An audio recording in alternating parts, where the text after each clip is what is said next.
Chairman, ladies and gentlemen, thank you for the opportunity to present on the CCSVI MS research we are doing. Before I start, I would really like to acknowledge the elephant in the room. As you know, there is a really enormous amount of attention and interest in this work, and clearly the today availability of connection bring tens, if not millions of people together, and what maybe a couple of years or decades ago would just be a conversation between handful scientists quiet to this problem clearly is something different now. But because of all this attention, I think that we as researchers and medical caregivers, it would be irresponsible from us not to put even more attention on this. When every new diagnostic test or new treatment standard of care is proposed, there is a classical ethical tension, and in this case this ethical tension is even higher because of the urgency in this research. What usually is ethical may be challenging to determine, because what is right may be really in conflict with something else what is right.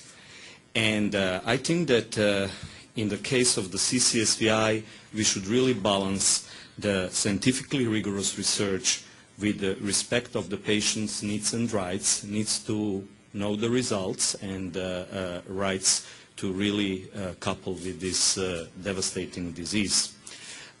Clearly, all this is so important, I would say, for the community of MS, that MS work on CCSVI should proceed under the microscope of the public and scientific scrutiny.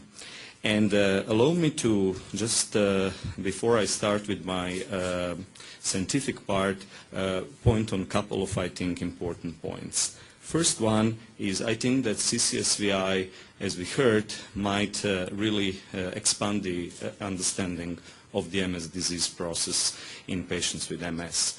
Also, whether the CCSVI might not be applicable to every patient with MS, according to our study that I will present to you in a second, probably is important for a number of MS patients, and the prevalence we found might be compared to the established risk factors for MS. I think that research on this point, which is, as you heard, one of the centrals also from Dr. Miller, central points at this time, at the first step into the CCSVI, might proceed in a blinded studies under really traditional ways of how the research is done. I think that clearly it was already alluded that diagnosis and treatment are an important point, and I think that we are, as researchers, we do research on our goal on 1,700 people that we are going hopefully to recruit in the CTVD study to demonstrate what is the real prevalence of this problem. But when it comes to diagnostic and treatment, I think that we should go in certain steps, and this should for now remain in the domain of the providers. Diagnosis and treatment is not at this time the business of research like us who are proceeding on the studies.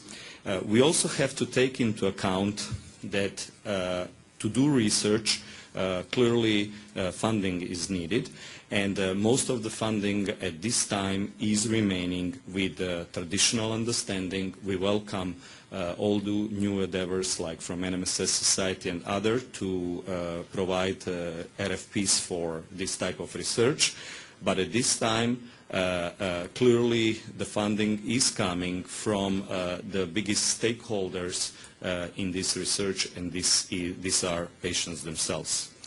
I can speak probably for a long time about this point, But I really think that you didn't come to hear a presentation about ethics on CCSVI, but really about what we found in the CTEVD study.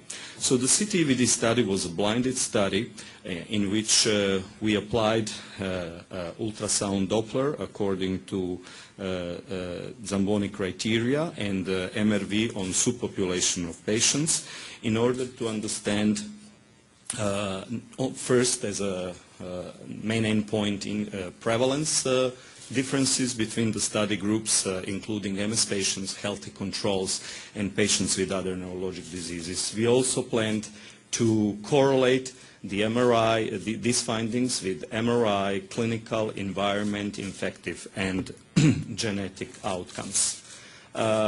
Originally, we planned to include 1,700 subjects between clinically definite MS, more rare types of disease like pediatric patients, patients at the first clinical attack, and with uncertain diagnosis called radiological isolated syndrome.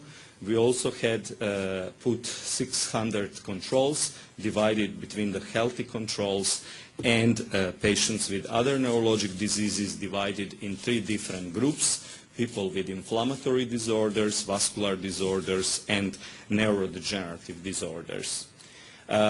Respect to the progress of the study, unblinding was originally planned in 3 phases.